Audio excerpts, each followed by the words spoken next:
So my talk is going to be a bit more inspirational rather than stuff completely non-technical. It's a story about something that started happening 3 years ago. I read a book called The 4-Hour Workweek, and probably many of you have heard of it and you read it. And you either hate it or you love it. I kind of loved it.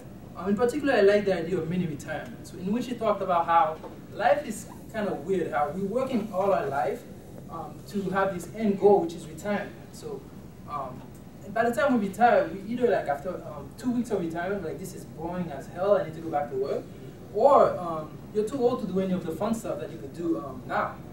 So right after reading the book, I got a new job at a company called Erlang. They're based in Atlanta. I was living here in DC, so I was working from home, and it really didn't matter where I was. So I said, maybe I should start going to places. So I started just taking 3-month trips. I would go out, and then my first trip was in Argentina, then Uruguay, and this is inspirational, so I'm going to show you a bunch of pictures to try to inspire you to travel. So this is in Uruguay. It's a beautiful beach, complete filled with sand dunes. This is a hotel not too far in Uruguay. Chicago. This is a volcano crater on Easter Island. This is an actual oasis in south of Lima, Peru. This is around it. These are the Andes Mountains, and a flight from Santiago to Buenos Aires. These are all pictures I took myself in the last 3 years.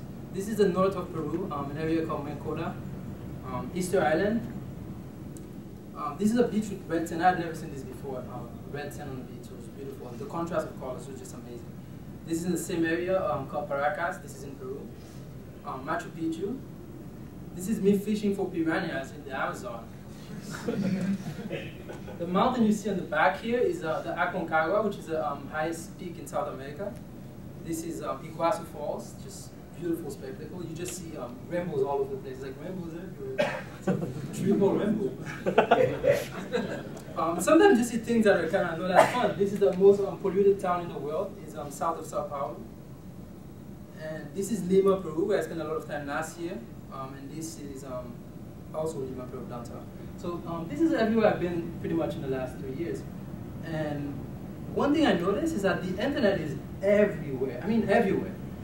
All these pictures that I took, I worked somewhere close to it or worked at the place itself. You'll find internet everywhere. Now with the dongles, you know, the 3G dongles, you can pretty much work from any other place. And when I mean everywhere, I do mean everywhere. This is a study that came recently about the places with the worst infrastructure in the world. Number 1 on top of that list, Port-au-Prince, Haiti. That's actually where I'm from. And I just spent 2 weeks working there, and I had no problem. I could push code on GitHub, I could do Skype calls, in the country that has the worst infrastructure in the world. That's just to show you that you can work from everywhere. And even from remote areas in Haiti, I actually took that picture from there and uploaded it right away on the internet. So, is this an expensive lifestyle? Not really. You can rent an apartment in these countries for much cheaper than you do here in the US.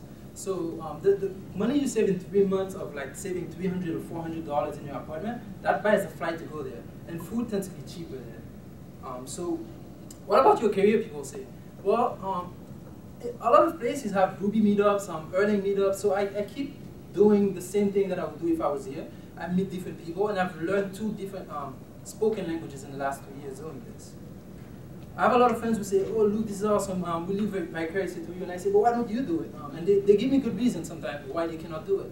But we developers have it very easy, because a lot of the reasons they give us, we can bypass them, because really all we need is the internet a lot of times. Because if you can push code to GitHub, then you can work from there. So we developers have it very easy. Of course, there are things like family members, significant others that can prevent you from doing it. But we have it easy, so we should be grateful and thankful and take advantage of it and do epic shit.